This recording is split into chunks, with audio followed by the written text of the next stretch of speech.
Everyone closest to Nancy Guthrie echoed the exact same chilling thought when the news broke that it's just not her. Not the Nancy they knew, not the woman with dead-set routines. She had long-held plans, a rock-solid vision for her future. The Nancy they described simply wasn't someone who made wild, impulsive gambles with her property and finances. Without agonizing deliberation, she wasn't impulsive. She absolutely wasn't the kind to violently upend major life arrangements on impossibly short notice. And yet, in the chilling days before she vanished, she was doing exactly that: shocking conversations about property, frantic discussions about massive financial upheavals, a reckless series of choices, near decisions, or at least frantic considerations that her inner circle described as wildly out of character for the woman they thought they knew. Investigators aren't treating this bizarre inconsistency as a mere quirk, they're treating it as a massive red flag. Because people who act out of character, right before a catastrophic event, aren't just doing it randomly. Something triggered that massive shift, something fundamentally changed in Nancy's terrifying grasp of her reality, making unthinkable choices feel fiercely urgent. Hunting down that exact trigger is apparently the investigation's absolute top priority right now. Let's break down what out of character truly means in a criminal investigation, because this isn't just spicy gossip. Behavioral baselines are forensically crucial. When detectives lock down how someone typically operated, their rigid routines, their deeply ingrained decision-making patterns, their strict preferences, and their long-term visions, any deviation from that baseline becomes incredibly explosive.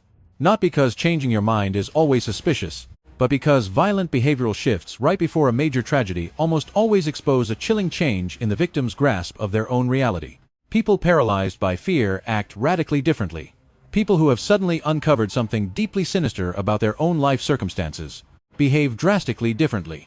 People desperately trying to protect themselves, their hidden assets, their entire future, will take extreme actions they'd never normally dare, at a frantic pace that alarms everyone around them. The psychological baseline for Nancy Guthrie, painted by her closest friends, was flawlessly consistent and predictable, in every way that mattered. Her strict relationship with her property, her conservative financial planning, her concrete, long-term intentions for her wealth, and her ultimate future. These weren't fluid, whimsical thoughts. They were fiercely guarded, settled the very fabric of how Nancy anchored her entire existence. What went down in her final, desperate days shattered that baseline, and that glaring mismatch is so disturbing that both seasoned investigators and traumatized family are treating it as a dark window into the nightmare Nancy was enduring right before she vanished. The property dimension of this explosive twist is where the forensic heat dials up.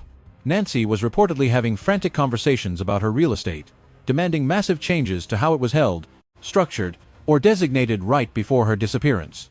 Those intense discussions deeply shocked the people on the other side of the table.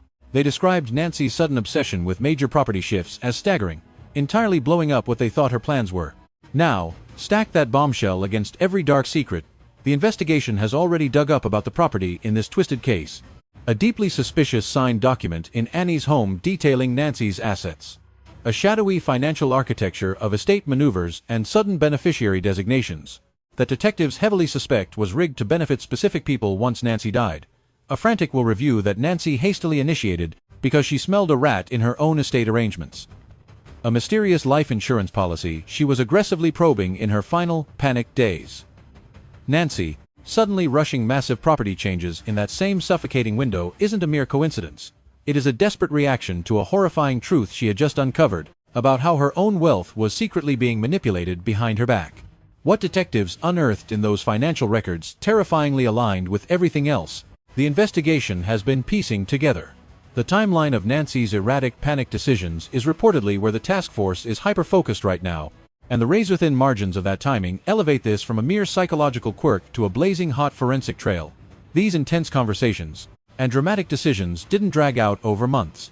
They exploded within a suffocatingly tight window, the exact same window holding the frantic will review, the insurance probing, the fateful family dinner, and that chilling post-dinner text. Everything chaotic about Nancy's final hours is heavily clustered into one brief, explosive period. That clustering is forensically massive. It screams of a massive triggering event. A bombshell discovery, a dark disclosure, a threatening conversation, or a leaked document that ignited a chain of frantic survival tactics in Nancy, unraveling violently across the very last days of her documented life. Pinpointing that exact trigger is apparently the absolute center of the manhunt.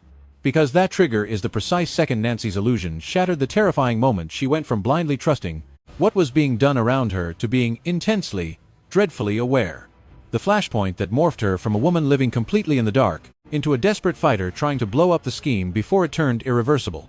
That smoking gun moment exists somewhere inside the forensic record, in a deleted phone call, a redacted document, or a hushed conversation that some surviving witness can still describe. Digging it up slams a brutal timestamp on the exact second Nancy realized she was in danger. And that timestamp, viewed against the terrifying backdrop of everything detectives believe went down next, carries explosive prosecutorial weight that completely eclipses mere behavioral theory. The shattered family members, who called Nancy's sudden moves completely unhinged, are vital star witnesses for one very specific reason. They provide a psychological baseline, built on real human connection. Not just cold detectives profiling from paper trails, but loved ones who knew Nancy intimately enough to instantly spot that this frantic behavior wasn't her at all. Their raw accounts of her normal life, her rigid patterns, her lifelong dreams, and her cautious decision-making style, hand investigators the damning contrast that makes her panic meaningful.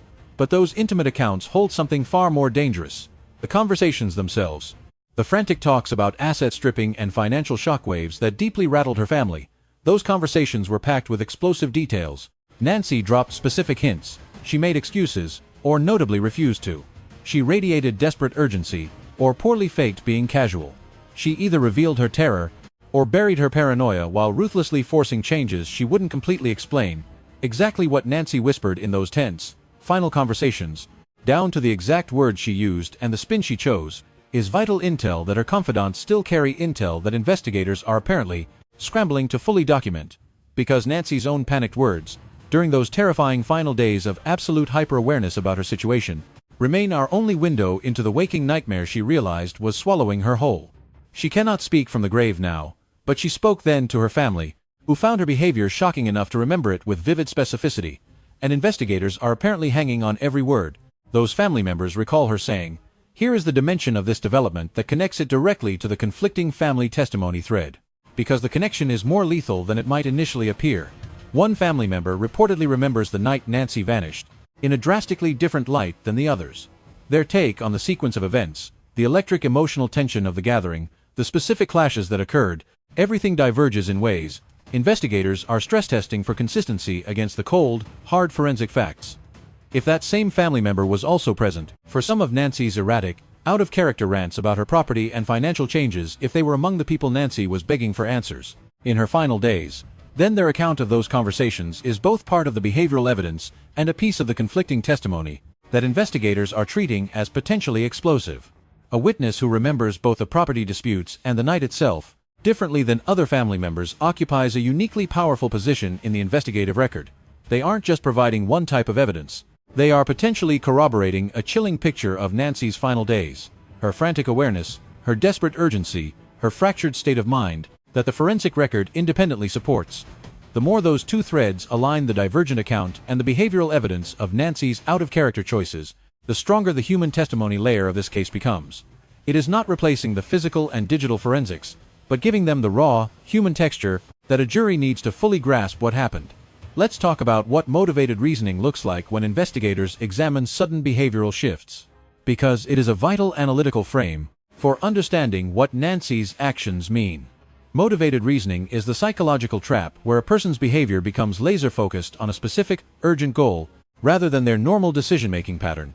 When someone is trying to accomplish something critical, protect an asset, rewrite a legal trap, reach a target, their behavior looks radically different from their baseline because the primal force driving it is unlike anything that moved them before. Nancy's sudden engagement with property battles, estate overhauls, and insurance inquiries was clearly sparked by a specific mission, a goal she was desperate to reach, a defensive strike she was trying to land before something she feared became irreversible. That goal-directed behavior, read against the forensic record of what investigators believe was being plotted behind her back, describes a race. Nancy lunging toward protection on one side, and the sinister events that claimed her life seemingly closing in on the other. And the compressed timeline of her final days, the clustering of all these uncharacteristic behaviors in the same brief window, reflects the sheer terror she felt about that race. She didn't have months. She clearly sensed she didn't even have weeks. Everything she did in those final days was done with a frantic, blistering purpose that shocked everyone around her, precisely because it was so wildly out of character. It was alien to her because nothing in her previous life had forced her to move this fast, to save herself until it did. Here is what the investigation is now trying to nail down from this behavioral thread. Plainly stated, Nancy's erratic behavior in her final days is the smoking gun of her state of mind. It documents through her own desperate actions that she had finally realized the nightmare she was. In a truth she had been blind to before, and that this realization triggered urgent, defensive responses across every front. That evidence of her dawning awareness holds massive prosecutorial value because one of the questions a jury will eventually be forced to consider is whether what happened to Nancy was something she had reason to fear, whether the people around her had orchestrated a situation that any reasonable person in Nancy's shoes would have recognized as lethal. Nancy's behavior screams the answer from her own perspective. She was ripping up her will. She was frantically grilling people about her insurance. She was having conversations about massive property shifts that everyone who knew her found utterly bizarre. She was clawing for help from outsiders, doing all of this in one choking, urgent countdown that ended in her disappearance. That behavioral sequence needs no interpretation, it speaks directly to Nancy's terror. She was scared. She was fighting to survive. She was doing everything a careful private woman does when she realizes the walls are closing in but hasn't yet pulled the trigger on contacting the authorities or blowing the whistle. And the investigation is convinced that what Nancy understood, what sparked those urgent, out-of-character alarms, is fully consistent with everything the forensic record has independently proven was being orchestrated around her. There is one more explosive dimension of this story that deserves intense scrutiny before we reach the conclusion. The fact that Nancy's behavior in her final days was witnessed and seared into the memories of those around her. That it was distinctive enough to be called out of character, that it shocked the people who knew her well, means those observations are preserved in living memory, not just in dusty files.